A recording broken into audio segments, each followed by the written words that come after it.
தமிழ்நாட்டின் மிக முக்கிய 8 மண்டலங்களின் அரசியல் பின்னணியை, அப்பகுதி மக்களின் வாழ்வியல், பண்பாடு ஆகியவற்றோடு அலசுகிறது நதிக்கரை அரசியல் பகுதி. இன்று நாம் பார்க்கவிருப்பது நொய்யல் நதிக்கரை அரசியலை.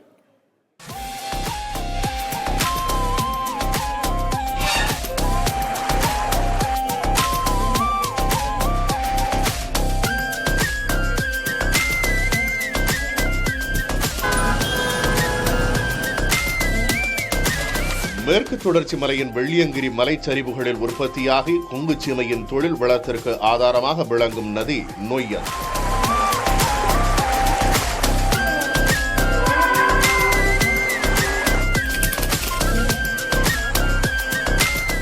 காஞ்சிமாநதி என்று இலக்கியங்களில் போற்றப்படும் இந்நதி கோயம்புத்தூர், திருப்பூர், ஈரோடு, கரூர், நாமக்கல் மற்றும் நீலகிரி மாவட்ட மக்களின் வாழ்வோடும் பொருளாதாரத்தோடும் பின்னி பிணைந்தது.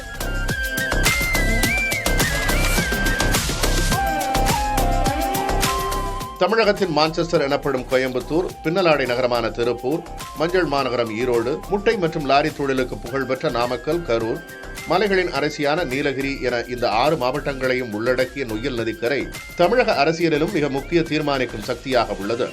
1967க்கு முன்னர் காங்கிரஸ் கோலோச்சிய கொங்கு மண்டலத்தில் அதன் பின்னர் திராவிட கட்சிகள் தங்கள் அடித்தளத்தை வலுவாக அமைத்தன.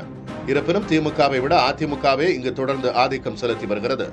1989 தேர்தலில் அதிமுக 2ஆக பிளவுபட்டு தேர்தலை சந்தித்த போது கூட இந்த பகுதிகளில் குறிப்பிடத்தக்க வெற்றிகளை பெற்றது.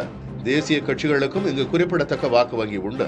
குறிப்பாக கோயம்புத்தூர், திருப்பூர் மற்றும் நீலகிரி பகுதிகளில் பாஜக, காங்கிரஸ் மற்றும் கம்யூனிஸ்ட் கட்சிகளுக்கு தனித்துவமான ஆதரவு தளம் உண்டு. கவுண்டர், தேவேந்திரகுல வேளாளர், அருந்ததியர், செட்டியார், முதலியார், நாயுடு, படுகர் என பல்வேறு சமூகத்தவர்கள் குறிப்பிடத்தக்க அளவில் இங்கு வசிக்கின்றனர்.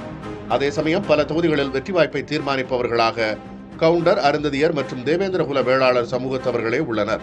நீலகிரி மலைப்பகுதிகளில் படுகர் மற்றும் பழங்குடியின மக்களின் வாக்குகள் தீர்மானிக்கும் சக்தியாக உள்ளன.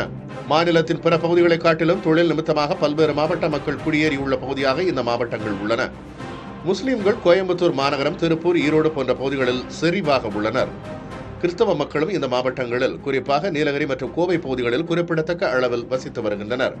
2021 சட்டமன்ற தேர்தலில் அதிமுக ஆட்சியை இழந்த போதும் கணிசமான தொகுதிகளை கைப்பற்றியதற்கு இந்த மண்டலம்தான் அக்கட்சிக்கு மிகப்பெரிய அரணாக நின்றது. கொங்கு மண்டலத்தில் பாஜக வளர்ந்து வரும் நிலையில் அது அந்த கூட்டணியில் அங்கம் வகிப்பது அதிமுகவுக்கு சாதகமான அம்சம். அத்திக்கடவு அவிநாசி திட்டம் செயல்படுத்தப்பட்டு வரும் நிலையில் அது தங்கள் ஆட்சியில் மாநில அரசின் நிதியில் உருவாக்கிய திட்டம் என அதிமுக பிரச்சாரத்தை முன்னெடுக்கிறது. கொங்கு மண்டலத்தில் திமுக இழந்த செல்வாக்கை மீட்க ஆபரேஷன் கொங்கு மூலம் தீவிரமாக செயல்பட்டு வருகிறது.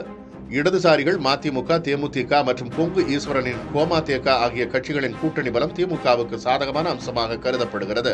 இந்த மாவட்டங்களில் உள்ள நகர்ப்புற வாக்காளர்கள் மற்றும் சிறுபான்மையின மக்களின் வாக்குகள் திமுக அணிக்கு பலமே. 2016 மற்றும் 2019 தேர்தல்களை காட்டிலும் 2021 மேற்கு மாவட்டங்களில் நாம் தமிழர் கட்சி தனது வாக்கு சதவீதத்தை கணிசமாக உயர்த்தியுள்ளது. தவேக தலைவர் விஜய்க்கு இளைஞர்கள், இளம்பெண்களின் ஆதரவு இருப்பதாக கூறப்படும் நிலையில் அவர் யாருடைய வாக்குகளை பிரிக்கப் போகிறார் என்பதை கட்சிகள் கவனித்து வருகின்றன. தேர்தலுக்காக தீவிரமாக பிரச்சாரங்களை முன்னெடுக்கும் கட்சிகள் இந்த 6 மாவட்ட மக்களின் கோரிக்கைகளையும் கவனத்தில் கொள்ள வேண்டும். நொய்யலாற்றின் மாசுபாட்டை தடுத்து மீட்டெடுப்பது, குறு மற்றும் சிறு தொழில்களுக்கான மின்கட்டண பிரச்சனையை தீர்ப்பது, கோவையில் ஐடி நிறுவனங்கள் மற்றும் புதிய தொழிற்சாலைகளை உருவாக்குவது மக்களின் மிக முக்கிய கோரிக்கைகளாக உள்ளன. நீலகிரி தேயிலை விவசாயிகள் தொழிலாளர் பிரச்சனை, கரூர், நாமக்கல் பகுதிகளில் சாயக்கழிவு சுத்திகரிப்பு, புறவழிச்சாலை திட்டங்கள் மக்களின் எதிர்பார்ப்பாக உள்ளது.